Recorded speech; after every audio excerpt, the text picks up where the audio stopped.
১৯৭৯ সালে সিরিয়াকে সন্ত্রাসবাদের সহায়তাকারী রাষ্ট্র হিসেবে ঘোষণা করার পর যুক্তরাষ্ট্র প্রথম নিষেধাজ্ঞা আরোপ করে। ২০০৪ সালের সিরিয়া অ্যাকাউন্টেবিলিটি অ্যাক্ট এবং ২০১১ সালের গৃহযুদ্ধের পর নিষেধাজ্ঞার মাত্রা আরও কঠোর হয়। নিষেধাজ্ঞার লক্ষ্য ছিল সাবেক প্রেসিডেন্ট বাশার আল আসাদ ও তার পরিবার। ২০২০ সালে চালু হওয়া সিজার আইন সবচেয়ে কঠোর ধাক্কা দেয় সিরিয়ার অর্থনীতিতে। এতে সিরিয়ার পুনর্গঠনে আন্তর্জাতিক সহায়তা কার্যত বন্ধ হয়ে যায় এবং বিদেশি বিনিয়োগ নিরুৎসাহিত হয়। যুক্তরাষ্ট্রের প্রেসিডেন্ট ডোনাল্ড ট্রাম্প এবার সিরিয়ার ওপর প্রায় ৪৫ বছর ধরে চলা অর্থনৈতিক নিষেধাজ্ঞা প্রত্যাহারের ঘোষণা দিয়েছেন।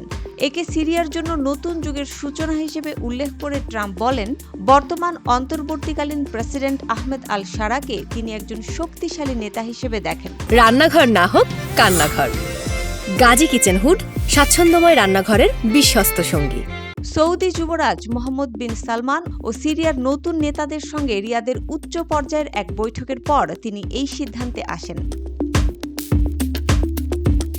ট্রাম্পের সাম্প্রতিক পদক্ষেপগুলো মূলত প্রেসিডেন্সিয়াল নির্বাহী আদেশের আওতায় থাকা নিষেধাজ্ঞাগুলো তুলে দিয়েছে। তবে কংগ্রেস স্বীকৃত আইন যেমন সিজার আইন এখনো বহাল আছে। তাদের সংশোধন বা বাতিল করতে আইন প্রণয়ন প্রয়োজন।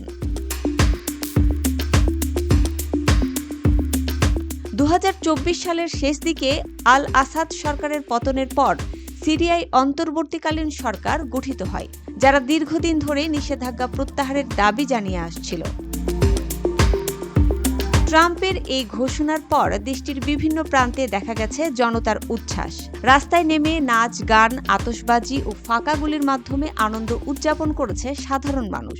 যুক্তরাষ্ট্রের আরোপিত নিষেধাজ্ঞার ফলে সিরিয়ায় ত্রাণ সহায়তা ও বৈদেশিক আর্থিক লেনদেন কার্যত বন্ধ ছিল। এই নিষেধাজ্ঞার মূল লক্ষ্য ছিল সাবেক প্রেসিডেন্ট বাশার আল আসাদকে চাপে রাখা। তবে ট্রাম্প জানিয়েছে, এখন তার নীতি পরিবর্তনের ফলে সিরিয়ার সামনে একটি বিশাল সুযোগ তৈরি হয়েছে।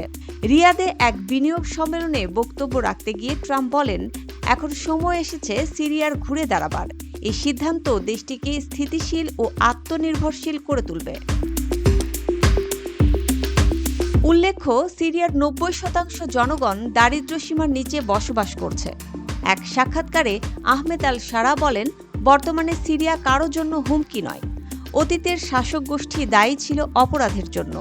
নতুন সরকার মানবাধিকার ও সংখ্যালঘুদের নিরাপত্তা নিশ্চিত করতে প্রতিশ্রুতিবদ্ধ। সিরিয়ার নতুন সরকারের অনুরোধে ইসলামপন্থী সংগঠন তাহরির আল শামকে সন্ত্রাসী তালিকা থেকে বাদ দেওয়ার আহ্বান জানানো হয়েছে। মুসবা আলিম তিন্নি, জিটিভি নিউজ।